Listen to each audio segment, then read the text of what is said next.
Bismillahirrahmanirrahim. Assalamualaikum warahmatullahi wabarakatuh. Ketemu lagi dengan Ibu dan kali ini kita pertama kali masuk ke materi ya. Yang pertama akan kita bahas yaitu mengenai gerak lurus. Nah, untuk gerak lurus ini kita akan membaginya menjadi dua. Ada GLB dan GLBB. Apa itu GLB?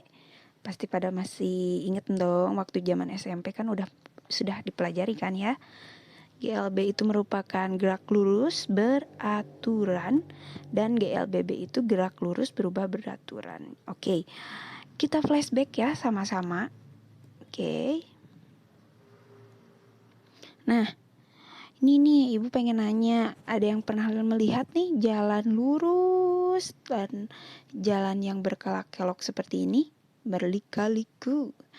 Nah, ketika jalannya dibuat berliku seperti ini, sebenarnya jarak dan waktu yang kita butuhkan itu bertambah.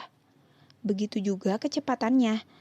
Tentu akan berubah pada kondisi ini, mobil mengalami percepatan yang artinya gerak benda, gerak lurus berubah beraturan atau GLBB karena kecepatannya tidak konstan, berubah-ubah ketika berkelok untuk mengurangi slip. Ya kan? Nah, untuk yang di jalan lurus seperti tol ini, dengan kecepatan yang konstan, mobil tidak akan mengalami perubahan percepatan pada kondisi ini. Sehingga gerak yang dialami oleh mobil yaitu merupakan gerak lurus beraturan. Nah, dari kedua gambar ini, kita bisa melihat kalau misalkan keduanya itu melakukan gerak lurus, namun dengan percepatan dan kecepatan yang berbeda gitu. Oke. Nah, kita lanjut slide selanjutnya. Nah, nih sebelum kita lanjut ke GLB dan GLBB, gerak lurus beraturan dan gerak lurus berubah beraturan, kita pengen flashback dulu nih. Apakah mungkin teman-teman tahu apa itu gerak? Tiba-tiba gerak lurus aja tapi gerakan juga nggak tahu apa. Nah, di sini bakal kita bahas dulu ya mengenai gerak. Jadi, gerak itu benda dikatakan bergerak apabila benda tersebut mengalami perubahan kedudukan. Oke, kita lihat nih orang ini nih yang digambar, dia melakukan gerakan 1 2 1 2. Nah, ini melakukan gerakan 1 dan melakukan gerakan 2. Jadi kedudukannya berubah. Gitu. Berarti benda tersebut dianggap mengalami suatu gerakan. Oke, lanjut.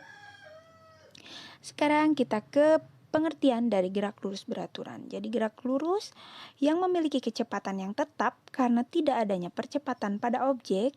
Jadi nilai percepatan pada objek yang mengalami gerak lurus beraturan itu 0 percepatannya.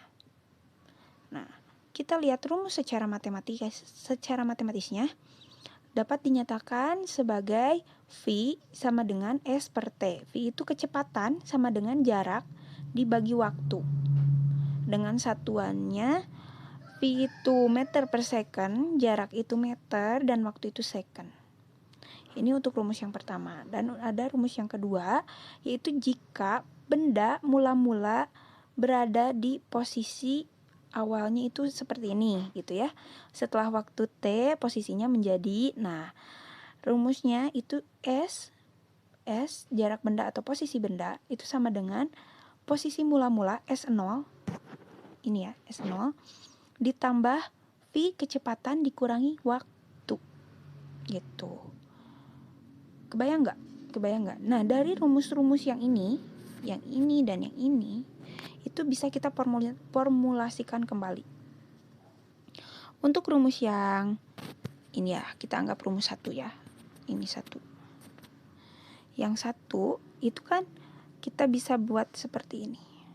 Biar menggampangkan kalian bila nanti di soal ada yang ditanyakannya bukan V. Karena biasanya bukan hanya kecepatan yang ditanyakan. Jadi kalau misalkan yang ditanyakannya waktu, berarti kalian bikin seperti ini dulu ya. Nah, S, ini V, ini T. Gitu ya. S, V, T. Nah, si S-nya di atas, V-nya berbanding lurus dengan T gitu ya. S-nya berbanding terbalik dengan V. Nah, ketika kita mencari waktu, berarti kita tutup waktunya, set tutup, berarti S per V. Ini kan, S per V. Jadi, rumus T sama dengan S per V. Kalau misalkan mencari V, ini ya, dicoba dulu. Ini mencari V, berarti S per T. Sama kan dengan rumus yang ini? Ya, gitu. Paham ya? Begitupun kalau kita mencari S. Berarti S-nya ditutup, maka kalau yang sejajar seperti ini, maka S sama dengan V dikali T. Gitu. Kalau untuk yang sejajar. Kalau untuk yang ini tidak sejajar, S per V. Gitu. Begitupun dengan rumus yang ini, kalian bisa bentuk seperti ini. Namun ini lihat ya, kalian ini positif ditambahkan. Kalau ditambahkan, itu dia berarti berbandingnya lurus. Lanjut. Kita ke slide selanjutnya. Nah, di sini ada grafik untuk GLB. Nah, ini merupakan grafik jarak terhadap waktunya. Jaraknya ini yang atas, waktunya ini ke bawah. Jadi ketika ada di jarak 20, waktunya 4, di jarak S1 waktunya 8, di jarak S2 waktunya 12. Berarti dia konstan naik. Ya, konstan naik ke atas. Gitu. Lanjut. Contoh soal dari yang rumus tadi nih, biar gak bingung. Di sini ada sebuah mobil melaju di lintasan lurus dengan kecepatan 50 km per jam. Berapakah jarak yang ditempuh mobil tersebut jika waktu tempuhnya 30 menit? Oke, berarti di sini yang sudah diketahui itu ini kecepatan dan waktu. Ya. Berarti V, ini T. Ya, betul? Oke. V-nya 50 km per jam, kita tulis di sini. Lalu waktunya 30 menit, kita tulis di sini. Kita lihat satuannya. Ini kilometer, ini menit. Kita samakan dulu satuannya. Kalau misalkan kita ubah ke second, meter per second, berarti kita harus ngubah dua-duanya. Maka dari itu kita ubah satu saja, biar tidak pusing, tidak ribet. Berarti kita ubahnya yang ini aja. Yang waktunya aja. 30 menit itu berarti 0,5 jam. Betul? Karena 1 jam itu 60 menit. Bisa ya konversinya. Jadi kita ubah satuannya dari 30 menit menjadi 0,5 jam. Lanjut, yang ditanyakan itu apa tadi teh? Jarak. Jarak itu berarti S. Oke, yang ditanyakan S kita tulis di sini. Sehingga rumus awal yang tadi V sama dengan S per T yang tadi kita buat. Tadi kan kita buat. Nah, seperti ini ya. Yang ditanyakan itu jaraknya. Yang ini yang ditanyakan. Nah, jadi didapat ini ya. Sama dengan V dikali T.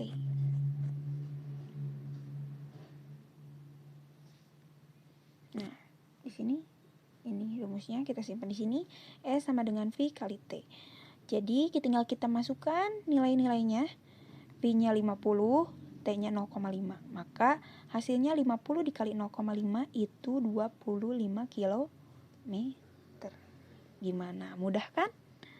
Fisika itu mudah ya. Jadi berikan stimulus kalau ke otak kalian kalau fisika itu mudah. Jadi kita mengalir gitu ya. Lanjut soal yang kedua biar kalian paham untuk rumus yang kedua. Oke. Untuk rumus yang kedua di sini ada sebuah kereta cepat berada 2 km dari stasiun.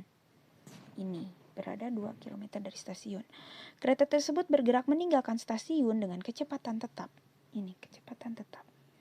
Berarti ini S0. Jarak awal dia 2 km dari stasiun kan.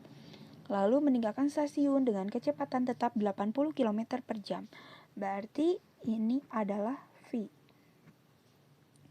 Pada jarak berapakah kereta itu terlihat dari stasiun? berarti ini nanyain jarak. S. Terlihat dari stasiun setelah 15 menit. Nah, ini waktunya T. Ya. Kita tulisin, masukin ke diketahui di sini. V-nya 80, T-nya kita ubah ke jam. Karena tadi di sini ini kilometer ya. SO-nya kilometer, ininya kilometer, kita ubah ke jam. Oke, kilometer per jam kan ini. Berarti kita ubah ke jam. Menitnya itu 15 menit menjadi 0,25 jam. S0-nya 2 km gitu. Nah, jadi untuk rumusnya sama ya seperti yang tadi, karena yang dicarinya juga sama, jarak. Jadi rumusnya jarak ini ya, jarak sama dengan jarak awal S0 ditambah V dikali T. V dikali T udah ada ya, V, T-nya udah ada, jarak awalnya udah ada. Kita tinggal masukin angka-angkanya, udah diubah juga satuannya ya, udah disamakan. Jadi tinggal masukin jarak awalnya itu 2 ditambah 80 km per jam yang ini dikali 0,25. Oke. Maka ingat ya, konsep matematikanya kali bagi tambah kurang. Itu juga berlaku di fisika. Jadi kita kalikan dulu baru kita tambahkan. Jadi kalikan dulu ya, 80 dikali 0,25 itu 80 dikali 0,25 hasilnya 20 ditambah 2-nya turun, jadi hasilnya itu 22 km. Oke, yang tadi yang ditanyakan kan, jarak berapakah kereta itu dilihat dari stasiun setelah 15 menit. Maka setelah 15 menit kereta berada di jarak 22 km dari stasiun gitu. Simpel kan? Gampang, oke? Nah, mungkin untuk pertemuan kali ini sekian ya, kita bahas dulu GLB, gerak lurus beraturan. Silakan kalian jawab pretest di bawah. Ada 2 soal. Soalnya mudah-mudah, hampir sama. Oke, silahkan. Terima kasih banyak untuk pertemuan kali ini. Untuk yang belum paham, boleh videonya diulang kembali. Ya, terima kasih banyak. Wassalamualaikum warahmatullahi wabarakatuh.